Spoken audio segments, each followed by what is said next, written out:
sou assim. Quem quiser gostar de mim, eu sou assim. Eu sou assim. Quem quiser gostar de mim. Começa agora Guilhotina, o podcast do Le Monde Diplomatique Brasil. Eu sou Luiz Brasilino e estou aqui com Bianca Pio. E aí, gente, tudo bem? Bom, no episódio de hoje a gente vai conversar com o comunicador e ativista René Silva. Oi, René, tudo bom? Oi, boa tarde, boa noite, bom dia, boa madrugada, não sei que horas você está assistindo, você está nos ouvindo, mas tudo bem por aqui com vocês, tá bem? Tudo certo. Tudo certo, René. Bem-vindo ao episódio 98 do Guilhotina.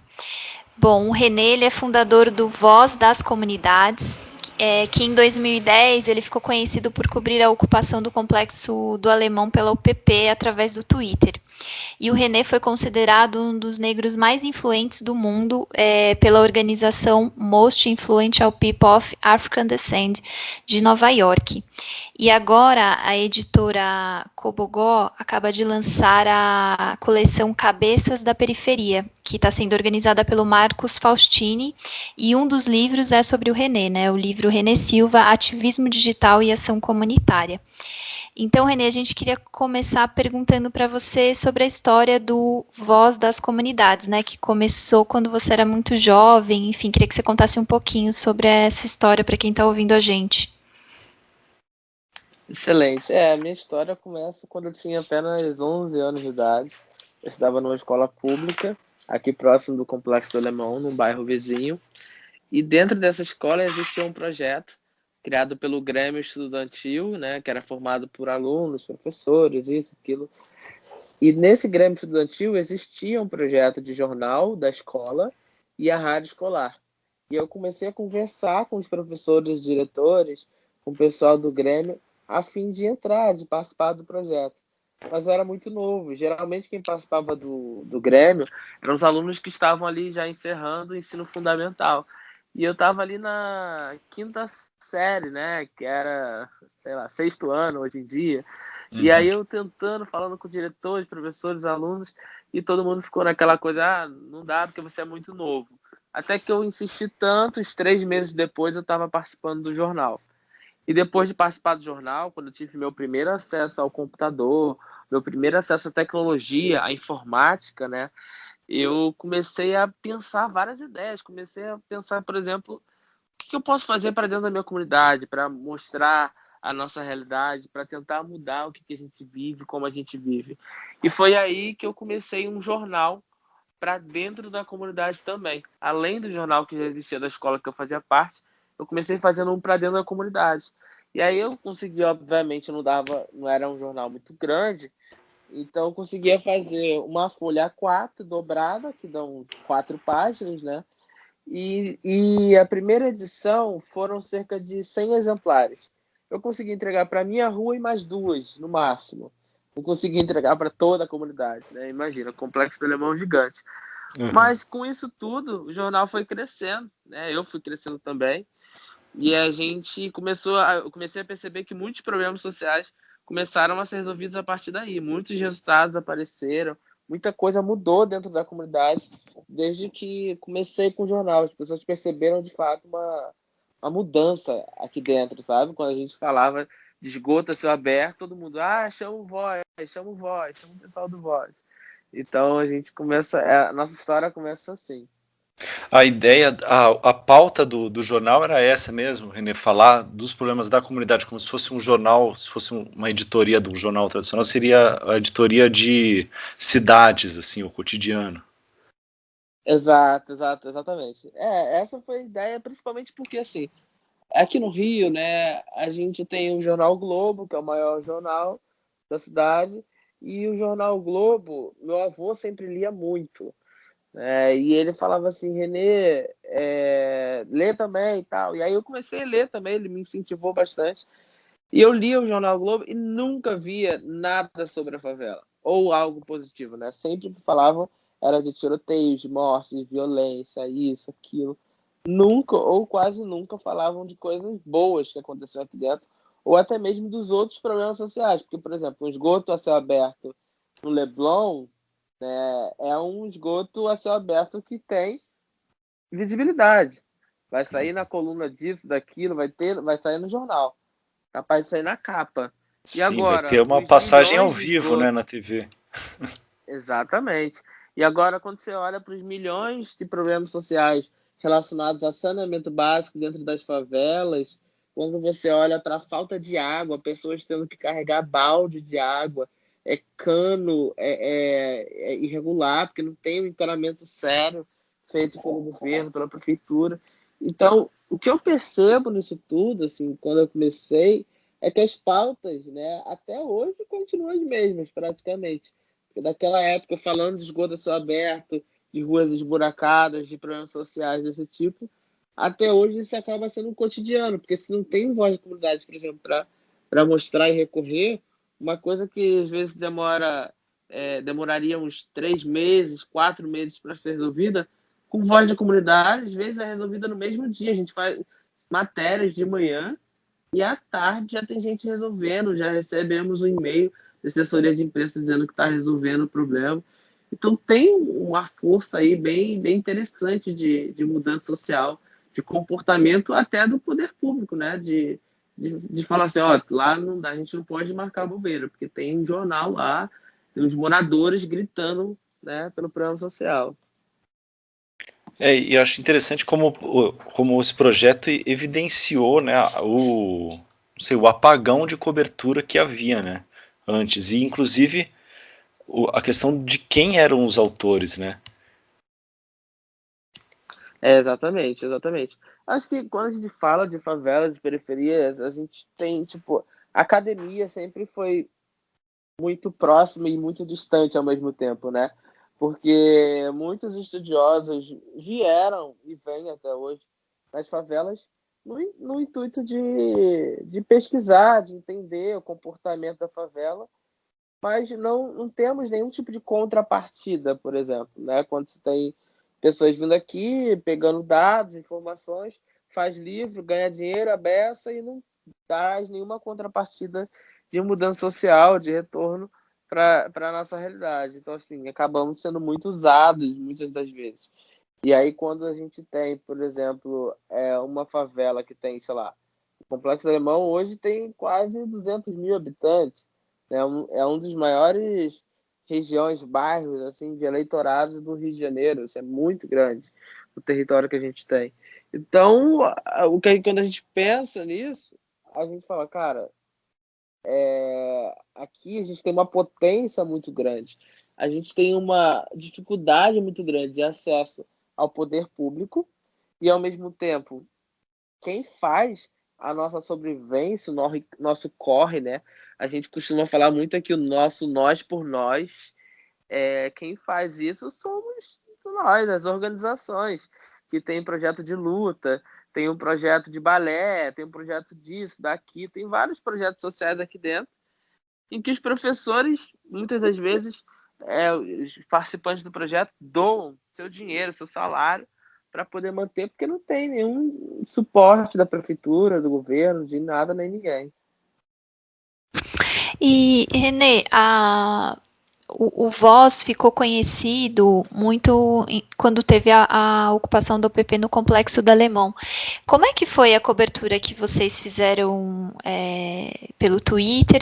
E também acho que seria interessante explicar se você já utilizava essa ferramenta antes para dar visibilidade para as notícias que o Voz produzia. Nessa época, isso foi muito curioso, porque muita gente me pergunta isso. Como que foi essa época aí da ocupação do Alemão? O que aconteceu, né? Muita gente tem essa curiosidade. E por incrível que pareça, não foi algo planejado, né? Não foi algo que eu pensei assim, caraca, eu vou fazer cobertura, ficar conhecido, isso e aquilo. Foi uma coisa muito espontânea que aconteceu, que foi inimaginável, assim, não imaginava de fato que aquilo pudesse acontecer lá em 2010, onde tipo, o Twitter era mato. Ninguém usava Twitter, sabe? Então eu entrei ali, eu tinha uma conta já no Twitter que eu havia criado em 2009, e aí em 2010, quando estava acontecendo essa mega operação no Alemão, eu entrei na minha conta para poder ver o que estava rolando, para saber algumas informações, E eu percebi que os meus amigos da escola, meus amigos da comunidade ou de fora, que tinham visto alguma reportagem sobre mim, sobre o jornal, ficaram mandando mensagens, perguntando como que estava na comunidade. Pô, tá tudo bem aí? Como que tá? Tô vendo televisão, isso, aquilo. E eu ia respondendo, tô bem, tô seguro, tô dentro de casa, a minha família tá aqui, tá tudo bem e tal. E aí, conforme eu tô respondendo, de repente apareceram várias menções que eu não tava mais dando conta de responder. E aí era tipo 300, 400 mensagens ao mesmo tempo. Eu falei, gente, que tanta gente é essa? Eu só tenho 100 e poucos seguidores, eu não tenho quase ninguém me seguindo, me acompanhando. Que tanta gente é essa? E aí eu dei uma atualizada. Quando eu atualizo, eu já tinha, sei lá, uns 9 mil seguidores. Eu falei, Nossa. gente, o que tá acontecendo? Eu tinha 100 e poucas pessoas seguindo, tem 9 mil seguidores. E as minhas menções não paravam, era chuva de menções. Eu atualizava para ser assim, 120 novas menções, 2.000 novas menções, 150. Aí não parava, eram muitos números de pessoas o tempo inteiro mencionando, falando. E as pessoas faziam a mesma pergunta: como que está a comunidade? Como que está a comunidade? Eu falei, mas da onde vem esse povo todo? De onde esse povo veio? Aí eu descobri que os meus amigos que estavam perguntando no início, né, se eu estava seguro, se eu estava bem, eles começaram a mandar mensagens para pessoas famosas como Luciano Huck, Glória Pérez, William Bonner, Preta Gil, Serginho Grosman, Regina Casé, e falar: ó, esse menino aí mora lá dentro da comunidade, segue ele. E aí, de repente, eu tenho o Luciano Huck me seguindo, Regina Casé, Glória Pérez, Preta Gil, Serginho Grosman, Renata Ceribelli, Hugo Gloss. Esse povo todo começou a me seguir. E não só seguir, mas falando para os seus milhões, porque nessa época, em 2010, mesmo o Twitter ainda sendo muito pequeno, esses artistas, as pessoas já tinham milhões de seguidores. E pedindo para essas pessoas me seguirem. E aí, quando essas pessoas começam a me seguir, né, eu começo a ter esses milhares de seguidores, milhares de pessoas me mencionando, eu não conseguia mais dar conta, não conseguia mais ter noção do que estava acontecendo. E aí eu não conseguia mais responder ninguém nessa altura do campeonato. Aí eu peguei e comecei a publicar, fazendo post mesmo, normal, escrevendo, mas de uma forma jornalística, né? Assim, pessoal, são tantas horas e tantos minutos nesse momento e o tiroteio está acontecendo na comunidade. Os ônibus pararam de funcionar. Ou falava, por exemplo, quando as pessoas não estavam conseguindo voltar para casa por conta do tiroteio e não estavam conseguindo sair para o trabalho. Então, relatava esse nosso cotidiano, relatava essas coisas que estavam acontecendo de uma maneira que as pessoas pudessem, sei lá, tratar de uma forma mais humana, mais humanizada, sabe? Tudo isso que estava acontecendo. Porque as pessoas até então estavam vendo pela imprensa só a parte da polícia, operação, tanques de guerra, isso e aquilo, né? Mas as pessoas não tinham noção real É isso. do que estava rolando. Vai lá, eu Bia. acho que. Não é que eu ia falar que você falou, as pessoas não tinham noção do impacto que é para o morador da favela esse tipo de ocupação, né? E a imprensa só. Era justamente essa próxima pergunta. A gente queria que você falasse um pouco do que você viu da ocupação da imprensa, mas eu queria que você comentasse justamente isso, né? Essa falta de enfoque na vida de quem mora na favela, né? Olha, é exatamente isso. Exatamente, você tem total razão. Aqui dentro do Complexo Alemão, por exemplo, naquela época, a imprensa foi tão sensacionalista a ponto de ir num lugar aqui onde estavam acontecendo umas obras do PAC, do governo federal, dizendo que aquele lugar estava destruído por conta de um blindado que havia passado minutos antes. Mas era uma mentira. E aí eu falei, não, gente, isso aí são os escombros, isso aí são os escombros de uma obra do PAC que está acontecendo na comunidade. Então eu comecei a corrigir a imprensa lá nessa época e foi muito curioso, porque assim, comecei a virar manchete do UOL, dos sites, dos portais de notícias, tudo, falando, morador do Alemão, jornalista, comunicador local, denuncia, né, notícia falsa da grande mídia e tudo mais. Então isso começou a repercutir também, e aí fez com que vários jornalistas, inclusive da Globo, da Record, SBT, tudo, começassem a me seguir e acompanhar em tempo real também. Então eu lembro muito bem da Ana Paula Araújo na época, do Fábio Ramalho lá na Record, dos repórteres e apresentadores falando do meu Twitter. Olha, gente, estou vendo aqui no Twitter do Renê que agora os moradores estão nessa situação, nisso, naquilo. Então, isso fez uma diferença muito grande, sabe? Isso fez uma diferença absurda com que as pessoas pudessem perceber, de fato, o que estava rolando aqui dentro, sem a visão sensacionalista da grande mídia, né? Que era sempre mostrada. Uhum. René, e aí, a partir dessa cobertura, chegaram, a rede aí do Voz cresceu, né? Inclusive chegaram muitos apoios. Eu queria que você contasse aí um pouco como é que foi esse percurso aí de 2010 até hoje, para a gente entender mais ou menos o que é o Voz das comunidades hoje. Tá ótimo. Então, nessa época, né, o Voz ainda era, mesmo já com 5 anos, o Voz ainda era bem pequeno, né? Era uma coisa muito pequena, muito local, muito pequenininha mesmo. E aí, com o passar do tempo, o jornal foi crescendo. Nessa época da ocupação, por exemplo, a nossa história mudou totalmente. Né? Um jornal que era 16 páginas, um formato A3, dobrado e tudo mais, preto e branco, de repente vira colorido, vira um formato tabloide, de repente tem 30 páginas, 32 páginas, e aí começa a crescer, começa a ganhar uma proporção totalmente diferente do que se tinha antes, né? E começamos a crescer com equipe, com espaço, estrutura, né? A desenvolver e criar uma metodologia muito interessante de comunicação comunitária, né? Referência hoje aqui no Rio de Janeiro e algumas partes do país também, né? Fazendo com que a gente consiga inspirar e motivar outros jovens ao redor do Brasil, como em São Paulo, por exemplo, Vozes da Vila Prudente, como em Brasília, o Diário de Ceilândia, lá no Piauí, o Fala de Seu, em Salvador, na Bahia, o Nordeste Eu Sou.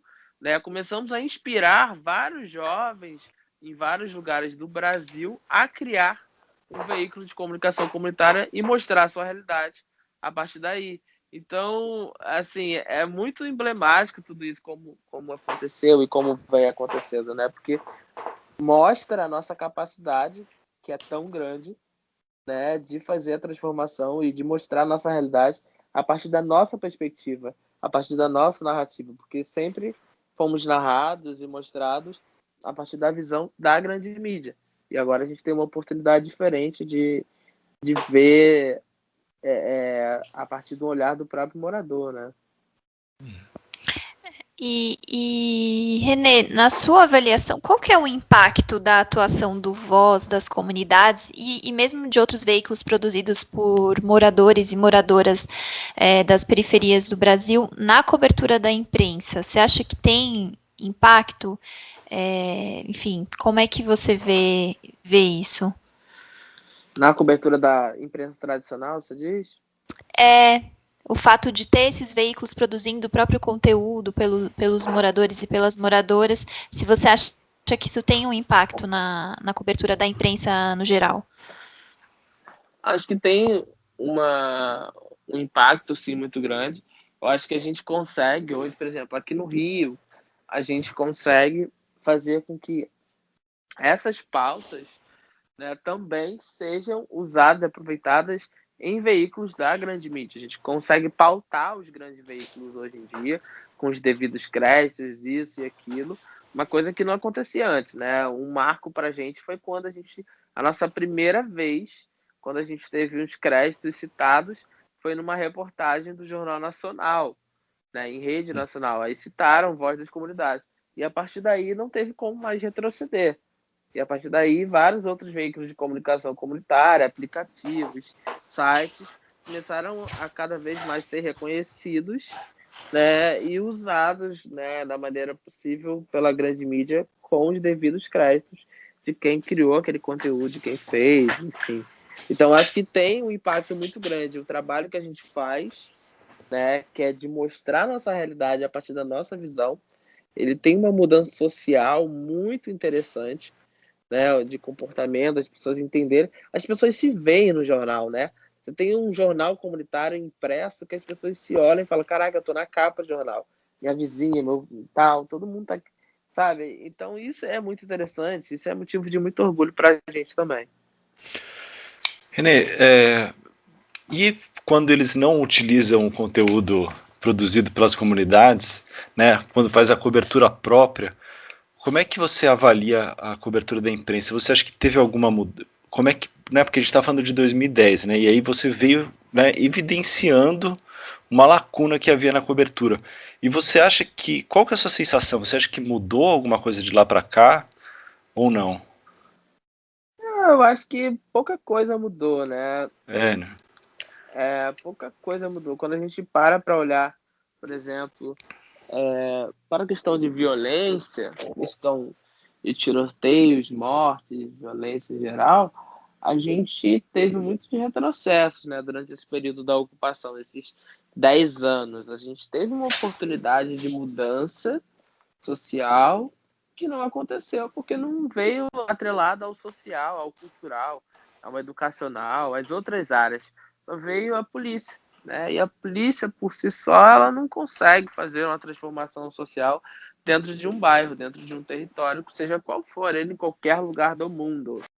Então, quando a gente fala de transformação social, a gente sempre pensa nos projetos, né, nossas possibilidades de transformação através do serviço social, das atividades, enfim, que a gente consegue mudar a nossa visão e o nosso futuro, né? As crianças tendo oportunidades diferentes.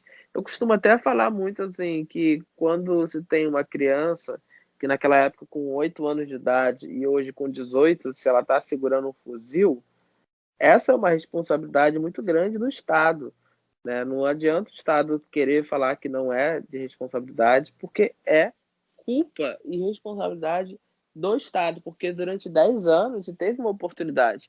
Quando você olha aí, aquela criança de 8 anos lá na época da ocupação do Alemão, se tivesse tido outros acessos, ela não estaria hoje segurando uma arma dentro da comunidade. Então, a nossa visão, quando a gente para analisar sobre o território como um todo, sobre esses 10 anos da ocupação do Alemão, a gente vê muito mais coisas negativas do que positivas. Tivemos mais mortes de crianças, tivemos mais mortes de pessoas em geral, até policiais dentro do nosso território, dentro da nossa comunidade. Uma coisa que não acontecia com tanta frequência, né? Uhum. René, o livro, né, te apresenta como René Silva, Ativismo Digital e Ação Comunitária. Mas o Voz das Comunidades, como a gente falou aí, começou como um jornal impresso, né, analógico. Eu queria saber como é que é hoje em dia essa divisão aí. Qual que é o peso do digital, qual que é o peso do jornal impresso para você e também qual a importância, né, dessa atuação digital? Então, quando a gente para analisar, por exemplo, a diferença do digital para o impresso, o analógico e tudo mais, a gente tem uma diferença muito grande. Antigamente, por exemplo, quando a gente só tinha o jornal impresso, nós não tínhamos o site, nós não tínhamos a versão digital online, não tínhamos tanto acesso à tecnologia quanto nós temos hoje, nós demorávamos um processo muito longo até, né, quando você para fazer a apuração, depois você faz a matéria, faz a apuração, faz a foto, edita a foto, diagrama, revisa, manda para a gráfica, pega uma prova, imprime tudo e tal. E aí depois tem o processo da entrega. Então era um processo longo, a gente tinha um jornal, tem um jornal mensal, né, que é distribuído em várias favelas do Rio de Janeiro, mas de forma mensal, e faz com que a gente consiga ter uma resposta um pouco mais demorada. Então, por exemplo, quando a minha pauta do jornal impresso, ela não é uma pauta de falta de energia, porque a falta de energia tem que ser resolvida imediatamente. Então, falta de energia, a gente coloca dentro do site, das redes sociais, no nosso site, no aplicativo, em todas as plataformas digitais que a gente tiver. E o contato com o morador, né, agora com o WhatsApp, também é muito mais fácil, né? A gente não tem como estar em todos os lugares. Quando o Complexo do Alemão são 200 mil habitantes, é muito gigante. Eu não tem como estar em todos os lugares ao mesmo tempo. Então, o que a gente consegue fazer é ter contato com mais de 3 mil moradores diretamente, de várias localidades diferentes. E aí esses moradores são os que nos mandam pauta, que nos sugerem pautas, que contribuem, que participam com a gente, entendeu? Uhum. Agora há pouco, Renê, você estava falando, né, que o Estado mandou a polícia, mas não mandou a infraestrutura, o acesso aos outros direitos. Eu queria que você falasse, fizesse um balanço um pouco sobre as UPPs, né? O que você acha por que não deu certo? Enfim, se você acha que tem alguma coisa positiva, talvez, mas enfim, qual balanço você faz dessa política? Então, vamos lá. O balanço que eu faço é que a gente teve muito fracasso, né? Quando se fala de um território onde se teve um dos maiores investimentos do governo federal, estadual e municipal na época, em 2010, quando a gente teve, por exemplo, a construção do teleférico, remoção de milhares e milhares de moradores, foi mais de 500 milhões de reais, tipo meio bilhão de reais gastos com obras, com tentativa de infraestrutura, e tudo foi deixado por água abaixo, foi jogado, foi deixado para o lixo, né? O teleférico acabou virando um elefante branco. Em 2016, 2 semanas depois das Olimpíadas, estava fechado e nunca mais abriu até hoje. Você tem, por exemplo, o cinema da comunidade que está há mais de 1 ano e meio fechado. Tem a nave do conhecimento, que era um acesso direto à tecnologia, cursos e capacitações, né, de tudo, diagramação, disso, daquilo. E aí você está fechado também, mais de 2 anos. Então, quando a gente para olhar tudo isso, a gente vê políticas públicas fracassadas, né, tentativas de políticas públicas que fracassaram principalmente alegando falta de recursos, falta de investimento. E como você vai continuar investindo na polícia, né, como até hoje acontece, então, desde 2010 a gente tem uma ocupação aqui grande da polícia no Alemão, e não investir nas outras partes essenciais para a transformação a médio e longo prazo. Esse modelo, né, do teleférico aqui do Alemão, ele foi não sei se vocês sabem, mas esse modelo de pacificação, esse modelo do teleférico, de mudança social, de polícia, de proximidade, foi inspirado em projetos da Colômbia, né, em lugares lá onde existia a mesma realidade, a mesma situação de pessoas ali sofrendo com o poder do tráfico, poder paralelo, dominando os territórios. E, de repente, você consegue mudar esse jogo todo quando você leva a polícia, mas você leva biblioteca, você leva bancos, você leva acesso que a sociedade não tem, acesso que as pessoas da favela acabam não tendo. Então, se tem um projeto fracassado porque só se pensou na polícia, como se pensa até hoje quando se fala de favela. Uhum. As pautas que o Voz cobre são pautas do cotidiano das favelas aí do Rio de Janeiro. E isso necessariamente implica nisso que você acabou de falar, né? Na polícia, né? Vocês acabam também cobrindo, enfim, as ações da polícia, enfim, fazendo algumas denúncias. E eu queria saber qual que é a relação que vocês têm com a polícia, porque eu acompanho você no Twitter e eu vejo que dia sim e no outro também você é parado pela polícia, enfim, em várias situações. Então eu queria saber se você vê que tem uma perseguição, como é, não sei se é só com você ou se com os outros integrantes também do Voz. Olha, na verdade, essas paradas nas blitz, né? Eu até estava conversando isso ontem com um mototaxista, e são muito comuns aqui no Rio de Janeiro, né? A gente tem muitas blitz em vários lugares da cidade e eles costumam revistar o que eles chamam de suspeito comum, que são pessoas pretas, que são jovens, que estão na moto, de mochila, coisas do tipo, que eles entendem que são suspeitos comuns, né, para a sociedade, para a proteção da sociedade, etc., coisas do tipo. Isso nada mais é do que o racismo estrutural que nós temos, né, e nós vivemos até hoje. Isso não acabou, e há quem diga que não existe racismo no Brasil, como teve uma fala aí do vice-presidente, por exemplo, Mas a gente sabe que na prática a realidade é outra, né? Eu, no mês de agosto, eu até fiz um relato sobre isso, que fui parado, acho que foram 6 ou 7 vezes, se eu não me engano, mas foram várias, várias, várias vezes, entendeu? E esse mês de dezembro, a gente está no dia, sei lá, no início do mês, e eu já fui revistado 3 vezes, até o dia 9, 3 vezes. Então, assim, é tenso, né? Quando se para pensar que você é revistado só por você ser um jovem negro, favela, e pergunta, né? De onde você vem? Ah, do Complexo do Alemão. Eu falo mesmo, com muito orgulho que sou daqui. Mas há um preconceito muito grande, que aí começam mais questionamentos. Você usa droga? Tem passagem na polícia? Tem isso, tem aquilo, né? Que são as perguntas que são feitas geralmente para esses jovens pretos, né, na sociedade. René, nesse período aí que de 2010 para cá, a violência policial, pelo menos em termos de mortes no Rio de Janeiro, passou por 2 processos, né? Um processo de queda, mais ou menos até 2014, 2015, se eu não me engano, e de lá para cá vem crescendo ano a ano. Como é que esse processo, essas estatísticas, elas são perceptíveis assim no cotidiano? Como é que você analisa também esse momento, né? E isso que vem acontecendo? Por que que você acha que, se você acha que se você sentiu mesmo essa queda no início dos anos 2010 e também essa recuperação, né? Essa retomada, assim, explosão de violência policial nos últimos anos?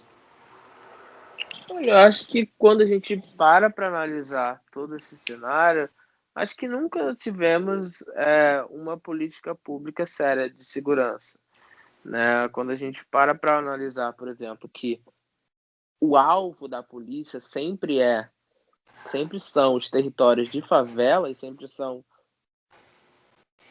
esses lugares que no final, onde chegam as drogas, as armas, não é por aqui, as fábricas, a gente não tem fábrica de armas dentro da favela.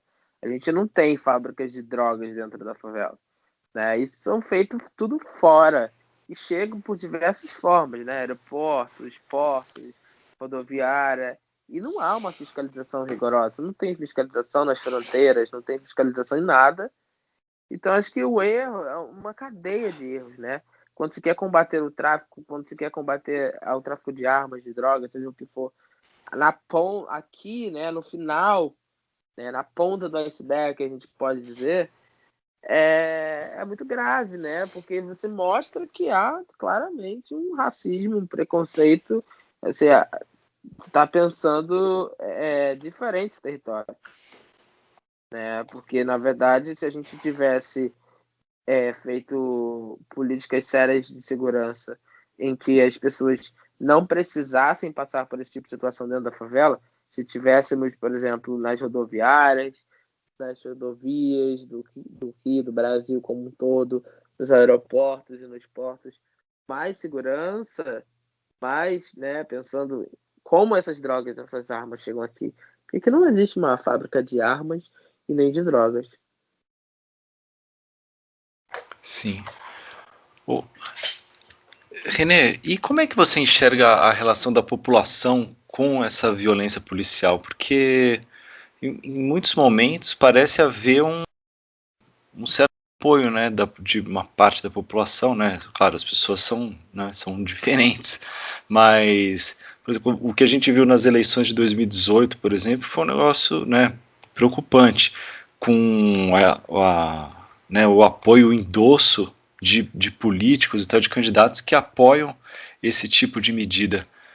Como é que você enxerga aí a população e se você acha que também já houve alguma uma mudança vendo os resultados, né, principalmente no Rio de Janeiro, né, com a eleição do Witzel, né, entre a população? Eu acho que isso reflete muito na população, né?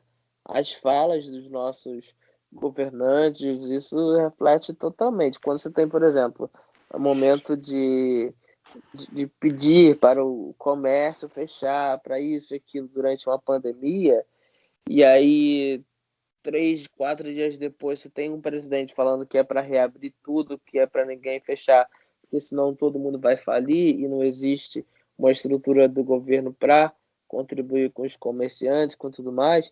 E aí você tem alguns dias, até dentro da favela, que ficou fechado. De repente todo mundo volta a reabrir. Ah, não, mas o presidente falou, ele está falado. Ele é o presidente, ele sabe melhor do que a gente. Então você tem uma confiança muito grande nos poderes públicos, independente de quem esteja. A sociedade como um todo age dessa forma. Ah, tá falando assim, então vou agir dessa forma. Então, assim, a gente acaba sendo... A sociedade acaba refletindo muito nos políticos, e os políticos refletem bastante na sociedade. E Renê, para finalizar, eu queria perguntar para você sobre a atuação do Voz e de outras organizações também dentro das comunidades durante a pandemia, né? Sobre a importância dessas ações, que você contasse um pouco o que vocês fizeram e como isso foi importante, já que você estava falando até na outra resposta, né? Que o poder público não foi ágil na hora de ajudar a população durante a pandemia, né? A resposta veio da própria favela durante a pandemia.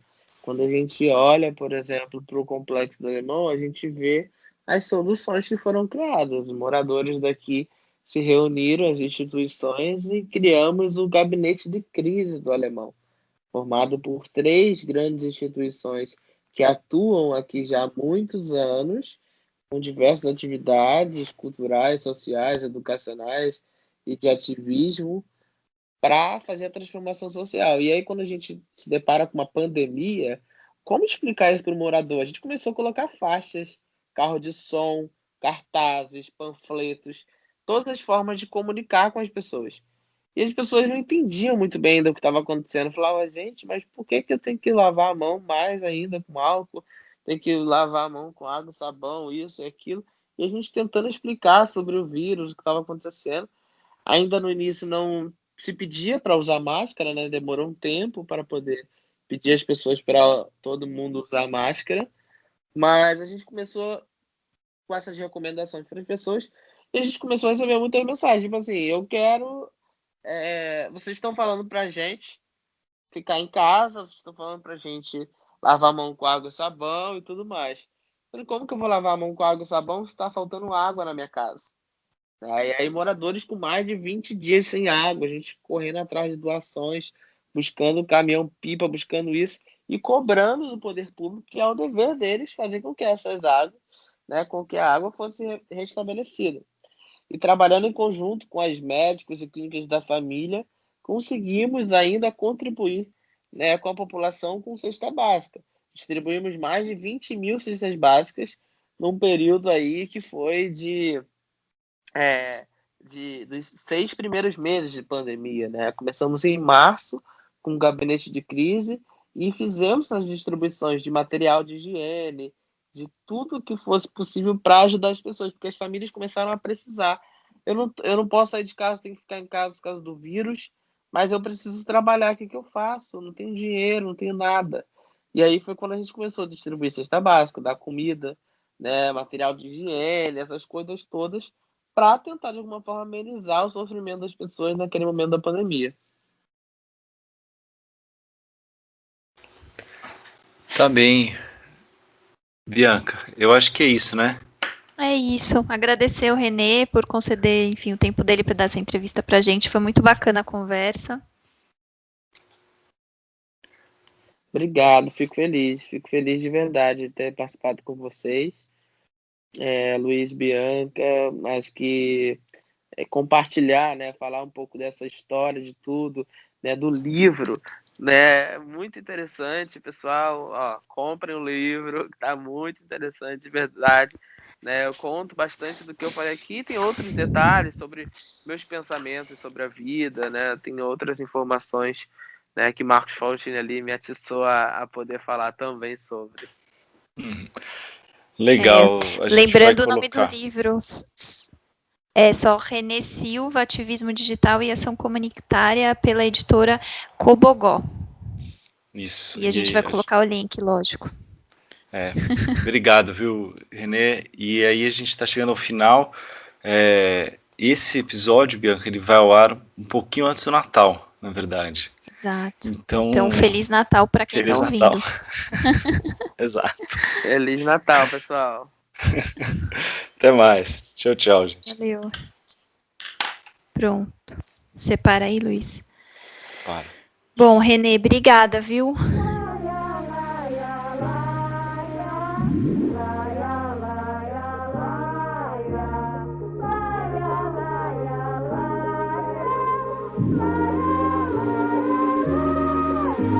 Com cheiro doce da ruda, penso em Buda, calmo. Tenso, busco uma ajuda, às vezes me vem um salmo. Tira a visão que iluda, é tipo um oftalmo. E eu, que vejo além do palmo, por mim, tu, Ubuntu, algo almo. Se for pra crer no terreno, só no que nós tá vendo mesmo. Resumo do plano é baixo, pequeno, mundano. Sujo, inferno e veneno. Frio, inverno e sereno. Repressão e regressão. É um luxo ter calma, a vida escalda. Tento leal, nós pra além da pressão. Nações em declive na mão desse barrabás, onde o milagre jaz. Só prova a urgência de livros perante o estrago que um sábio faz. Imersos em dívidas avidais, sem noção do que sondade faz. No tempo onde a única que ainda corre livre aqui são nossas lágrimas. Eu voltei pra matar tipo infarto, depois fazer renascer estilo parto. Eu me refaço, fato descarto, de pé no chão, homem comum. Se a bênção vem, eu me reparto. Invado cela, sala, quarto. Rodeio o globo, hoje tô certo de que todo mundo é um. E tudo que nós tem é nós. Tudo que nós tem é tudo que nós tem é nós. Tudo que nós tem é tudo que nós tem é nós. Tudo que nós tem é tudo que nós tem é nós. Tudo que nós tem é. Calhe o cansaço, refaça o laço, ofereça um abraço quente. A música é só uma semente, um sorriso ainda é a única língua que todos entendem. Calhe o cansaço, refaça o laço, ofereça um abraço quente. A música é só uma semente, um sorriso ainda é a única língua que todos entendem.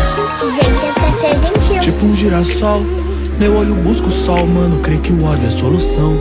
Essa é sommelier de anzol, barco à deriva sem farol, nem sinal de aurora boreal. Minha voz corta a noite igual um roxinol, no foco de pôr amor no hall. Tudo que bate é tambor, todo tambor vem de lá. Seu coração é o Senhor, tudo é África. Pus em prática essa tática, matemática falou. Enquanto a terra não for livre, eu também não sou. Enquanto ancestral de quem tá por vir, eu vou cantar com as meninas enquanto germina o amor. É empírico, meio onírico, meio pírico. Meu espírito quer que eu tire de tua dor. Quer me voltar descarga de tanta luta, a daga que rasga com força bruta. Deus, porque a vida é tão amarga. Na terra que é casa da cana de açúcar, e essa sobrecarga fruto gueto. Embarga e assusta ser suspeito. Recarga que pus aqui igual Jesus. No caminho da luz todo mundo é preto, me foi. Simbora que o tempo é rei, vive agora, não há depois. Ser tempo da paz como um cais que vigora nos maus lençóis. É um 212, longe do playboy, como um monte de dois, forte como sóis, no fronte sem bois, forte como nós, lembra a rua é nós. Tudo que nós tem é nós. Tudo, absolutamente tudo que nós tem é isso, uns aos outros. Tudo o que nós tem é uns aos outros, tudo. Vejo a vida passar num instante. Será tempo bastante que tenho pra viver? Não sei, não posso saber. Quem segura o dia de amanhã na mão? Não há quem possa acrescentar 1 milímetro a cada estação.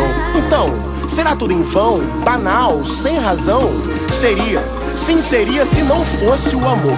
O amor cuida com carinho, respira o outro, cria o elo, o vínculo de todas as cores. Dizem que o amor é amarelo. É certo na incerteza, socorro no meio da correnteza. Tão simples como um grão de areia, confunde os poderosos a cada momento. Amor é decisão, atitude, muito mais que sentimento. Alento, fogueira, amanhecer. O amor perdoa o imperdoável, resgata a dignidade do ser. É espiritual, tão carnal quanto angelical. Não tá no dogma ou preso numa religião. É tão antigo quanto a eternidade. Amor é espiritualidade. Latente, potente, preto, poesia. Um ombro na noite quieta, um colo pra começar o dia. Filho, abrace sua mãe. Pai, perdoe seu filho. Paz é reparação, fruto de paz. Paz não se constrói com tiro, mas eu miro de frente a minha fragilidade. Eu não tenho a bolha da proteção. Queria eu guardar tudo que amo no castelo da minha imaginação, mas eu vejo a vida passar num instante. Será tempo bastante que tenho pra viver? Eu não sei, eu não posso saber, mas enquanto houver amor, eu mudarei o curso da vida. Farei um altar pra comunhão. Nele eu serei um com o mundo até ver o Ubuntu da emancipação, porque eu descobri o segredo que me faz humano. Já não está mais perdido o elo. O amor é o segredo de tudo, e eu pinto tudo em amarelo.